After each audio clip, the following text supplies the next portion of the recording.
প্রায় ৯.৫ ঘন্টার চেষ্টায়ও নিয়ন্ত্রণে আসেনি ঢাকার কেরানীগঞ্জের বহুতল ভবনের আগুন। ঘটনাস্থল থেকে যুক্ত হচ্ছেন সহকর্মী নাঈম হাসান, সরাসরি যাচ্ছি তার কাছে।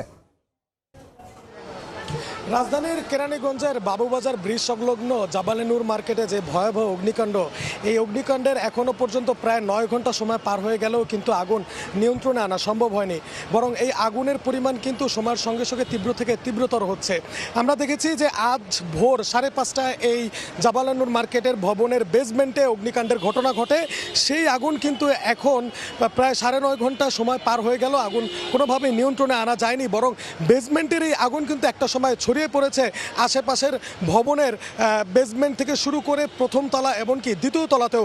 আমরা যদি একটু দেখাতে চাই যে এই যে জাবালে নূর মার্কেটের আশেপাশের যেই 7টি ভবন, এই 7টি ভবনের মাত্র একটি বেসমেন্ট ব্যবহার করা হয়। এই একটি বেসমেন্ট ব্যবহার করার কারণ হচ্ছে এই 7টি ভবনের একজন মালিক, তিনি একটি বেসমেন্ট ব্যবহার করেন, যেই বেসমেন্টে প্রায় 70 থেকে 80টি গোডাউন রয়েছে। সেই গোডাউনে জুটের মাল ছিল, মূলত সেখান থেকে এই আগুনের সূত্রপাত আজকে। কিন্তু এখনো পর্যন্ত সেই আগুন কোনোভাবেই ফায়ার সার্ভিসের 20টি ইউনিট নিয়ন্ত্রণে আনতে পারেনি। ফায়ার সার্ভিসের সঙ্গে এই আগুন নিয়ন্ত্রণে আনার জন্য যোগ দিয়েছে সেনাবাহিনী, বিজিবি থেকে শুরু করে আইন শৃঙ্খলা বাহিনীরা।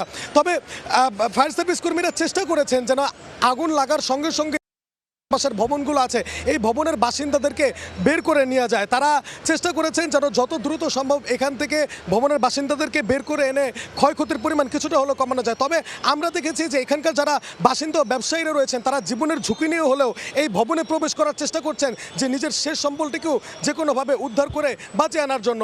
তো এই ছিল আমার কাছে কেরানীগঞ্জের জাবালে নূর মার্কেট থেকে সবশেষ পরিস্থিতি। সরাসরি যুক্ত ছিলাম ঢাকার কেরানীগঞ্জে।